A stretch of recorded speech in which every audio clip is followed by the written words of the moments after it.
Killed by hijackers who knew him. Please subscribe and share videos with City actor Dumi Masilela was no stranger to the men who shot him dead in an attempted hijacking in Tembisa 2 months ago.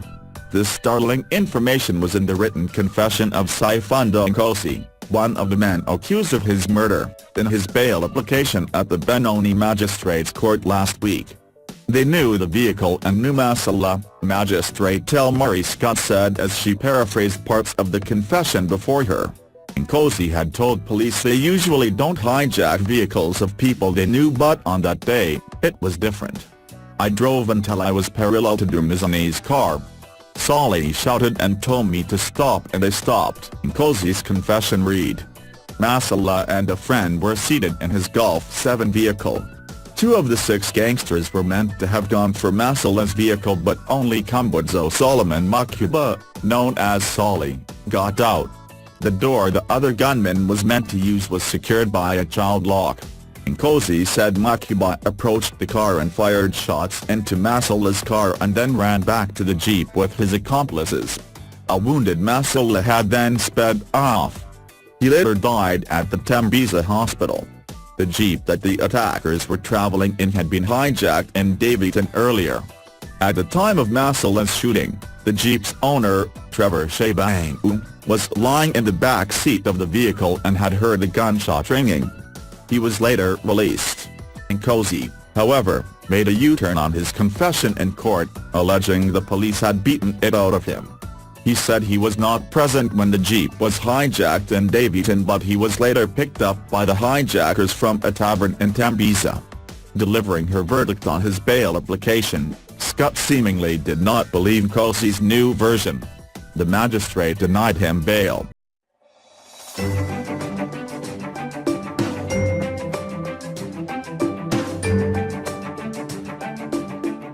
Dumi sacked from SA board. Please subscribe and share videos. Johannesburg Cabinet has approved sweeping changes to the board of South African Airways and replaced controversial chairwoman Dumi with JB Magwaza, well-placed sources confirmed on Wednesday evening.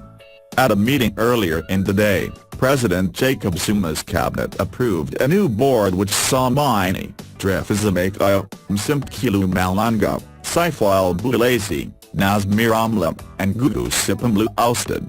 Other than Magwaza, the new board members are Latifakut as deputy chairwoman, businessman Jeff Rothschild, aviation expert Ahmed Bassa, accountant in Ecom Lari, and businessman Martin Kingston.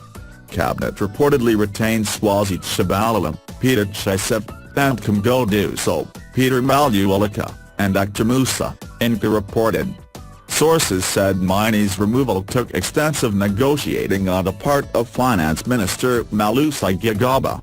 The minister had given SAS creditors an undertaking that he would replace Mini, who was seen as close to Zuma and had survived the bruising public showdown with his predecessor Pravin Gordhan, among other issues, about their attempts to renegotiate the deal with Airbus.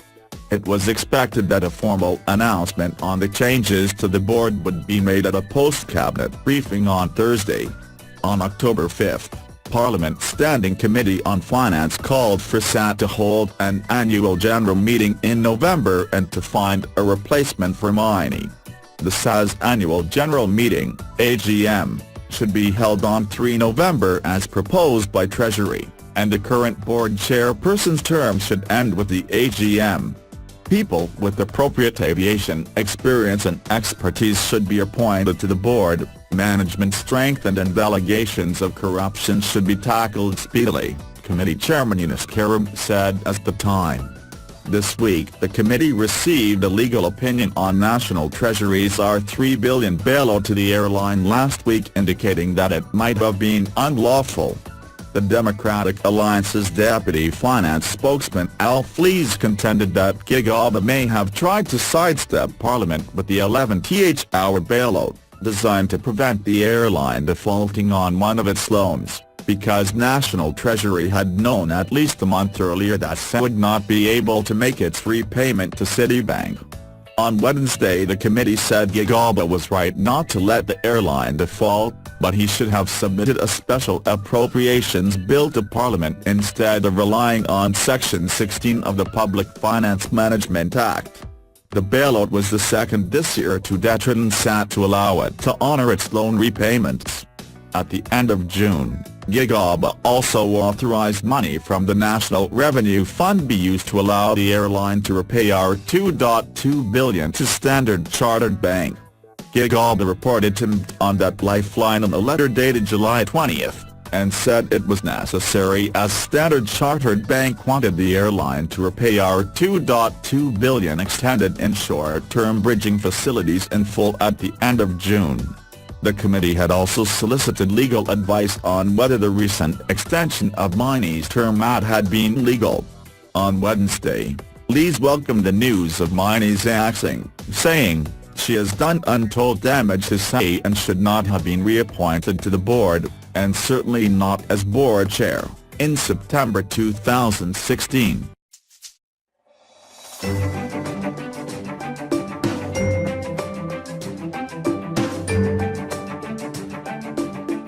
God has changed his mind about taking Mugabe's life today. Prophet, please subscribe and share videos. Today was meant to be the day that Zimbabwean President Robert Mugabe takes his last breath, but God has decided to keep him around for a while longer. This is according to Pastor Philip Magadza, who in January made the brave pronouncement that God had told him Mugabe would die on October 17, 2017.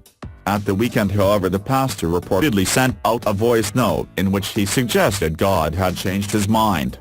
In it, Magadza allegedly says, "It was brought to me to say that there has been a postponement of the prophetic word which I had spoken in the month of January 2017 inches."